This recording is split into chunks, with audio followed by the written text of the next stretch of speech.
ce nouvel épisode. Alors aujourd'hui, j'avais envie de te parler d'un sujet qui revient souvent dans mes accompagnements. Tu l'auras remarqué, j'essaye de m'inspirer régulièrement de ce que l'on peut échanger lors de mes séances et dans mes ateliers également. Le sujet du jour, c'est la confiance en soi. Alors c'est un sujet effectivement assez vaste, mais on va essayer de comprendre justement un peu plus en détail en quoi ça consiste. Donc la confiance en soi, c'est une vraie problématique actuellement, devenue très populaire aujourd'hui malgré ce monde 2.0 où personne ne s'est jamais autant montré en image. Alors pourquoi autant de personnes estiment ne pas avoir confiance en elles? On va creuser aujourd'hui un peu plus ce sujet pour mieux comprendre et je te donnerai bien sûr mon point de vue personnel, mes conseils pour être un peu plus confiant. Bienvenue sur les podcasts à l'éveil de soi-même. Des podcasts qui apparaissent sur ton chemin pour mieux comprendre, pour favoriser la prise de conscience et s'éveiller. Je suis Audrey, coach et thérapeute spécialisée en accompagnement émotionnel et fondatrice d'Éveil Soi-même. Un espace dédié à la découverte, à la prise de conscience et à l'épanouissement personnel.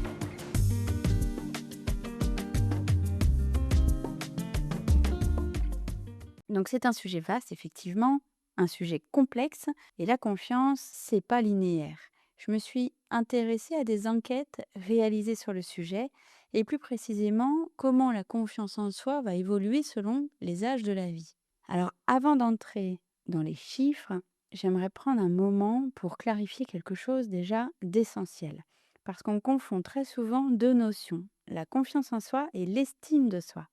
Et pourtant, ce sont deux réalités très différentes, qui ne se construisent pas de la même manière et qui n'ont pas les mêmes racines.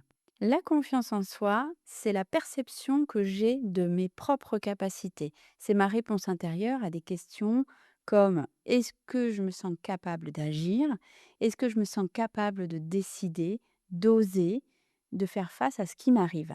La confiance en soi, elle touche à l'action, au passage à l'acte, à la sensation d'efficacité personnelle. On peut la voir un petit peu comme un muscle. Plus on va l'utiliser et plus elle va se renforcer. L'estime de soi, elle parle de quelque chose de plus profond. La valeur que je me donne.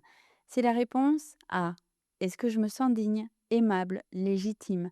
Est-ce que je me sens valable, même quand je ne réussis pas, même quand je déçois, même quand je traverse une période difficile? L'estime de soi, c'est un socle. C'est ce qui reste quand on enlève les rôles, les performances et les réussites. Et ce qui est intéressant, c'est que les deux ne vont pas toujours ensemble. On peut avoir une bonne estime de soi, se sentir digne et valable, mais manquer de confiance dans certaines situations, comme parler en public, prendre une décision importante ou se lancer dans un nouveau projet. À l'inverse, on peut avoir confiance dans ses compétences, être performant, efficace, reconnu, mais avoir une estime de soi fragile qui dépend du regard des autres ou de la réussite. Et souvent, quand on me dit je manque de confiance, ce qu'on ressent en réalité, c'est un mélange des deux. Un doute sur nos capacités et un doute sur notre valeur. Comprendre cette distinction, c'est déjà commencer à mieux se comprendre soi-même parce que cela permet de savoir où ça coince. Est-ce que j'ai peur de ne pas y arriver ou est-ce que j'ai peur de ne pas être assez? Après cette clarification, j'aimerais qu'on puisse explorer ensemble une question que beaucoup de gens se posent. Pourquoi est-ce que je ne me sens pas confiant? Eh bien, il y a plusieurs raisons possibles. Parce que la confiance en soi, elle n'est pas innée. Elle va se construire, elle va se déconstruire et se reconstruire ensuite. Parce que la confiance, elle dépend aussi de notre histoire, de nos expériences, de nos réussites, mais aussi de nos blessures. Parce que elle est influencée par le regard des autres, surtout dans les périodes de la vie où l'identité va se construire, et aussi parce que la confiance, elle est liée à notre rapport au corps, à la performance, à la comparaison, mais aussi parce que la confiance, elle va évoluer avec les transitions de vie, l'adolescence, la parentalité, les reconversions, le vieillissement. Et surtout, parce que la confiance en soi n'est pas une ligne droite. Elle va monter, elle va descendre, elle va se transformer. Donc on va la voir un peu plus, on va la reperdre un peu plus, selon ce qu'on va traverser comme épreuve. C'est exactement ce que montrent les chiffres par tranche d'âge. Dans un premier temps, chez les 15-25 ans, on retrouve souvent une confiance en soi qui est en construction. Et c'est normal. Les études montrent que 7 jeunes sur 10 déclarent que leur vie correspond à leurs attentes. Et pourtant, c'est l'une des périodes où la confiance en soi est la plus fragile, la plus en mouvement et la plus sensible au regard extérieur. Alors pourquoi? Parce que c'est un âge où tout est en construction. L'identité, les choix d'orientation, les premières relations amoureuses, les projets d'avenir. C'est un moment de la vie où on se demande constamment qui je suis, où je vais, est-ce que je suis à la hauteur? Le regard des autres, ici, prend énormément de place. Et dans la génération actuelle, les réseaux sociaux amplifient encore cette pression. Comparaison permanente, idéalisation des vies des autres, peur de ne pas être assez. Chaque photo, chaque note, chaque choix peut devenir un terrain d'auto-évaluation permanent.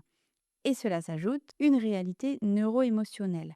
Le cerveau émotionnel est très actif, alors que le cerveau rationnel, celui qui régule, relativise et met en perspective, lui, il est encore en cours de maturation. Le résultat, ce sont des émotions intenses, vécues avec énormément d'intensité, mais aussi beaucoup de doutes qui viennent avec. La scolarité, les études, les examens, les choix d'orientation créent une énorme pression sur les jeunes. On demande à ces jeunes de se définir, de choisir, de performer, alors qu'ils sont encore en train de se découvrir eux-mêmes. Donc si je dois ici intervenir et donner mes propres conseils personnels et des astuces pour travailler sur cette tranche d'âge-là, dans un premier temps, je dirais qu'il faut essayer au maximum de revenir au réel, se reconnecter à ce que je suis vraiment, ce que je vis, ce que je ressens, ce dont j'ai envie profondément, et non à l'image que je crois devoir donner. Il est également intéressant de limiter la comparaison numérique. Effectivement, c'est énormément dans l'air du temps, mais il faut arriver à prendre du recul et à se détacher de ça. Les followers, les likes, les performances, ce ne sont pas des indicateurs de ta valeur personnelle. Et également, mon conseil que je te donnerais, ce serait de travailler ta valeur intrinsèque, c'est-à-dire de répéter, incarner et intégrer que tu vaux quelque chose. Même quand tu réussis pas, quand tu vis des nouvelles choses, tu ne peux pas réussir à tous les coups, c'est de l'apprentissage, c'est comme ça ne remet pas en compte ta propre valeur. Donc ce qui est important, c'est d'encourager l'expérimentation, teste, essaye, trompe-toi et recommence. La confiance, elle se construit par l'expérience et pas par la perfection. Ensuite, sur la tranche d'âge un peu plus âgée, les 25-40 ans, on retrouve une confiance qui se consolide un peu plus, mais qui peut glisser vers la surperformance. Entre 25 et 40 ans, les études montrent que la satisfaction de vie atteint son niveau le plus élevé, autour de 7,1 à 7,5 sur 10. C'est une période où l'on gagne en autonomie, on va construire sa vie professionnelle, où on installe aussi souvent la vie de couple et on fonde une famille. On accumule des expériences, des responsabilités, des réussites, et tout ça nourrit naturellement un sentiment de compétence. Je gère, je suis capable, je peux compter sur moi. Mais derrière cette confiance qui semble se solidifier, il existe une zone de vigilance très importante. La confiance de cette tranche d'âge reste souvent très liée à la performance. C'est une période où on veut prouver, avancer, réussir, être à la hauteur dans son travail, dans son couple, dans son rôle de parent, dans son image sociale. Et cette dynamique peut devenir glissante. Plus je réussis, plus je me sens confiant, mais plus je me sens obligée aussi de continuer à réussir pour maintenir cette confiance. Et c'est exactement ce que montrent les chiffres sur l'épuisement professionnel aussi. En France, on sait que 34% des 18-35 ans se déclarent en situation de burn-out ou de pré-burn-out. Et près d'un jeune actif sur deux se dit ressentir une pression constante pour faire ses preuves. Chez les femmes, également de 25 à 40 ans, la charge mentale augmente de 40% lorsqu'elles deviennent mères et fragilise directement la confiance en leurs ressources. Ces données montrent que dans cette tranche d'âge, la confiance peut devenir conditionnelle. Dans l'inconscient, une croyance peut se former du style «je me sens bien tant que je performe». Et c'est précisément ce mécanisme qui va ouvrir la porte à l'épuisement. On peut se sentir compétent, mais épuisé. On peut se sentir capable, mais au bord de la saturation. On peut avoir confiance en soi, mais plus confiance en ses ressources. Je vais te donner des astuces Et des pistes de travail si tu te reconnais dans ce que je dis et que tu es dans cette tranche d'âge. Déjà, petit 1, il est primordial de décoller ta valeur personnelle et ta performance. Je ne suis pas mon CV, ni mon rôle de parent parfait, ni mes résultats. Travailler sa légitimité, c'est aussi très important. Reconnaître ses compétences, ses efforts, son parcours, pas seulement ses réussites visibles sur le papier. Un autre point très important, apprendre à dire non et de poser ses limites. Si on veut se protéger soi-même, il est important de mettre un cadre pour se protéger, préserver son énergie et accepter de ne pas tout porter. Cultive également une confiance plus tranquille qui ne dépend pas du regard extérieur, mais une cohérence intérieure, un espèce d'alignement avec tes propres valeurs. Et surveille, c'est très important, les signaux d'alerte, d'irritabilité, de perte de plaisir, de sommeil perturbé, la surcharge mentale, les sensations de fonctionner en pilote automatique. Plus tu seras en surveillance de ce qui se passe à l'intérieur de ton corps, plus tu seras à même de mettre en place des outils pour lever le pied, ralentir, trouver une nouvelle organisation, te décharger, etc. Il est important de garder en tête qu'il faut faire ce travail de prévention pour éviter de sombrer vers le burn-out sur cette tranche d'âge-là. Ensuite, chez les 40-59 ans, là, on retrouve une confiance globalement stable, mais souvent mise à l'épreuve par la vie. Donc, sur cette tranche, 40-59 ans, les études montrent que la confiance en soi est globalement stable. Jusque-là, c'est plutôt cool et normal puisque on atteint à cet âge-là, on a accumulé de l'expérience, on a traversé des épreuves, construit des compétences solides, on sait un peu mieux qui l'on est, ce qu'on veut et aussi ce qu'on veut plus. Il y a une forme d'assise intérieure, une maturité, une lucidité qui n'existait pas forcément quand on avait 20 ou 30 ans. Mais cette stabilité apparente cache aussi des zones de fragilité, parce que cette période-là de la vie, elle est souvent marquée par des événements personnels et professionnels qui vont se cumuler. C'est une tranche d'âge où beaucoup vivent des transitions professionnelles, des reconversions, des pertes de sens, de la lassitude, des restructurations, des sentiments de stagnation, une surcharge mentale aussi qui est persistante. À long terme, les enfants sont encore présents, l'adolescence à accompagner, les parents qui vieillissent, des responsabilités multiples, mais aussi il y a des changements corporels qui interviennent. La ménopause qui commence à se faire sentir, les variations hormonales, notamment chez la femme, la fatigue, les douleurs et aussi le ralentissement du métabolisme général. On peut retrouver beaucoup dans cette tranche d'âge-là une fatigue accumulée après des années à tenir, à porter, à s'adapter, à répondre aux attentes. Et ça s'ajoute souvent aux blessures émotionnelles personnelles. Des séparations, des divorces, des ruptures amicales, des trahisons, des deuils, des relations dans lesquelles on s'est oublié ou dans lesquelles on a trop donné. Et ces événements viennent toucher directement la confiance en soi parce qu'ils remettent en question sa valeur, sa capacité à être aimé, son jugement, ses choix, sa place dans la relation, sa place dans la société et parfois même son identité. Une séparation ou un divorce, par exemple, peut amplifier le phénomène de remise en question. Qu'est-ce que je n'ai pas vu? Qu'est-ce que j'ai mal fait? Qu'est-ce que j'ai pas assez fait? On peut se sentir vidé, déstabilisé, perdu après s'être trop adapté, trop sacrifié, trop donné. Et quand ces blessures personnelles se superposent aux défis professionnels, la confiance, pourtant solide en apparence, peut se fissurer. On se sent encore compétent, mais moins sûr de soi. Encore capable, mais plus fragile. Encore expérimenté, mais parfois au bord du trop-plein. C'est aussi l'âge des bilans, un moment où l'on se surprend à se demander est-ce que ma vie ressemble à ce que j'avais vraiment imaginé.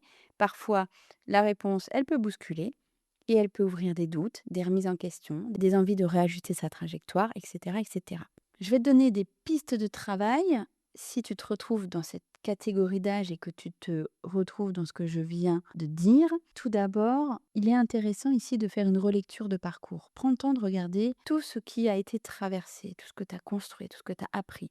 Non pas pour se juger, mais pour se reconnaître. Mesure la force, la résilience, la loyauté, la générosité qui ont permis d'arriver jusqu'ici. Travaille aussi le rapport au corps. L'écouter, le respecter, l'apprivoiser à nouveau. Le corps change, c'est normal. Il ne trahit pas, il parle. Il a besoin d'être entendu, soutenu et accompagné. Alors, écoute-le. réduit également la charge mentale. Il est important ici de poser les choses, de les observer telles qu'elles sont, de déléguer, de simplifier, de prioriser. On n'est pas toujours dans l'obligation de faire les choses. Il y a des gens autour de nous, il est important de l'observer. Accepte que tout ne repose pas sur toi. Fais de la place à ce qui te nourrit vraiment. Ouvre la porte à des ajustements. Quand on a entre 40, 50, 55 ans, il n'est jamais trop tard pour réorganiser, réorienter sa vie, pour changer de rythme, de métier, de relation, de manière d'être, etc. La confiance, elle va se nourrir aussi de ses choix, alignés avec qui on est, même des petits ajustements. Prends le temps également de te reconstruire si tu as vécu des blessures émotionnelles, s'il y a eu des transitions, des divorces, des séparations. Prends le temps de te redonner une place, de réapprendre à t'écouter. Retrouve ta valeur en dehors du regard de l'autre. Rappelle-toi que ce n'est pas parce que tu t'es perdu dans une relation que tu as perdu ta valeur. Ensuite, on va retrouver la tranche d'âge des 60-79 ans. Dans cette catégorie-là, une satisfaction de vie plutôt élevée, mais des vulnérabilités plutôt réelles aussi. Parce qu'entre 60 et 79 ans, les études montrent que le niveau de satisfaction de vie est aussi élevé que celui des 30-39 ans. C'est une période où beaucoup ressentent une forme d'apaisement, moins de pression professionnelle, moins d'obligations familiales, plus de temps pour soi, plus de recul sur la vie.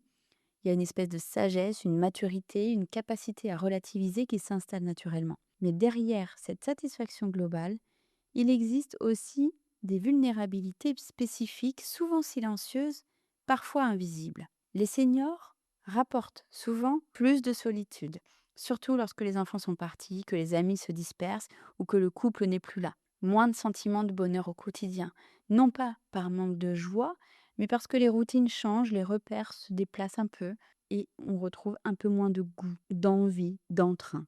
Les seniors rapportent aussi une confiance fragilisée par des changements physiques. Et évidemment, la mobilité peut être réduite, des douleurs, des pertes d'énergie, des transformations du corps, mais également on retrouve des peurs de la maladie, des peurs de perdre ses proches. On retrouve aussi la perte de rôles sociaux, la fin de carrière, départ à la retraite, diminution des responsabilités, impression de ne plus servir. Il y a plus de sens ici à sa propre vie. Cette période peut aussi réveiller des questions profondes. Quelle est ma place maintenant? À quoi je sers? Est-ce que j'ai encore quelque chose à apporter? Et ces questions touchent directement la confiance en soi, non pas dans ses capacités, mais dans sa valeur. Pour certaines personnes, la retraite peut même être vécue comme une libération. Pour d'autres, comme une perte d'identité et de sens. On passe d'un rôle clair, professionnel, parental, social, à un espace plus flou où il faut réinventer sa place. Les changements corporels, eux aussi, peuvent bousculer. Le corps se ralentit, fatigue plus vite, demande plus d'attention. Cela peut faire naître un doute. Est-ce que je peux encore faire des choses? Est-ce que je suis encore capable?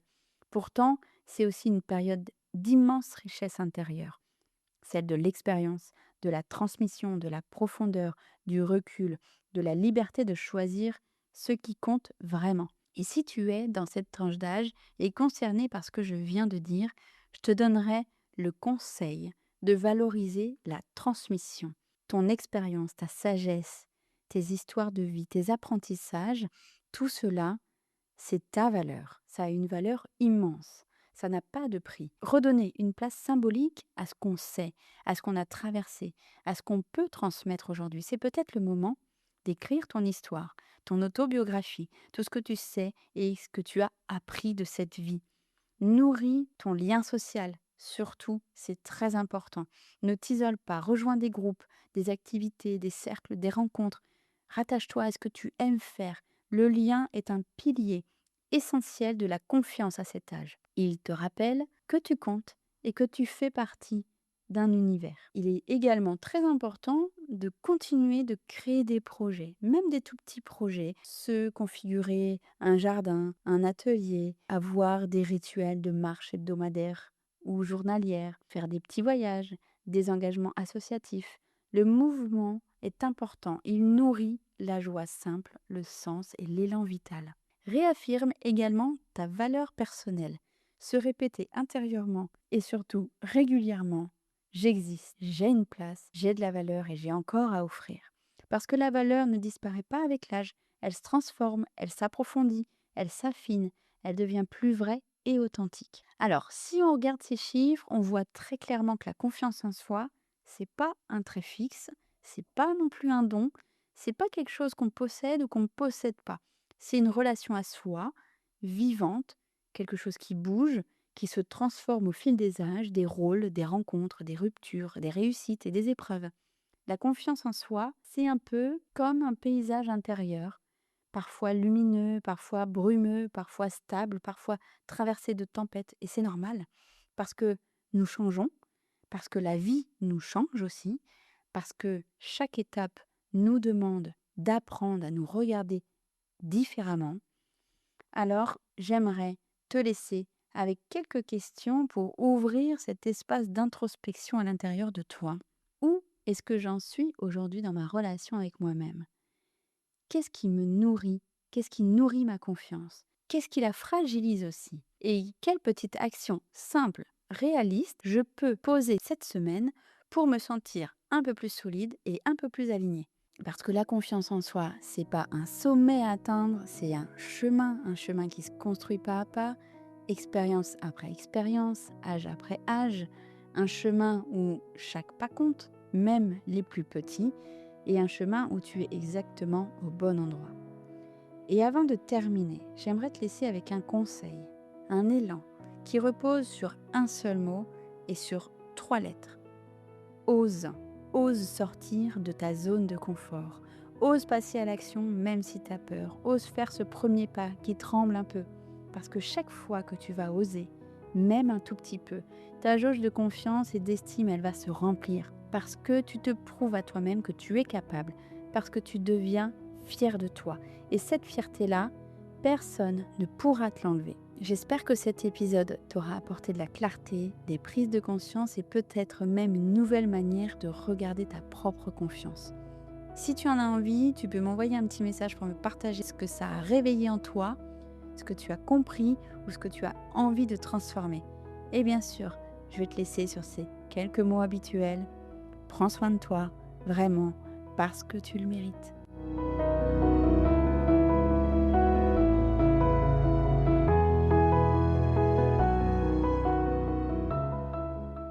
Vous avez écouté les podcasts à l'éveil de soi-même. Je vous remercie infiniment pour votre écoute et si ce sujet vous a plu, je vous invite à liker et à partager à vos proches. On se retrouve très vite pour un nouvel épisode.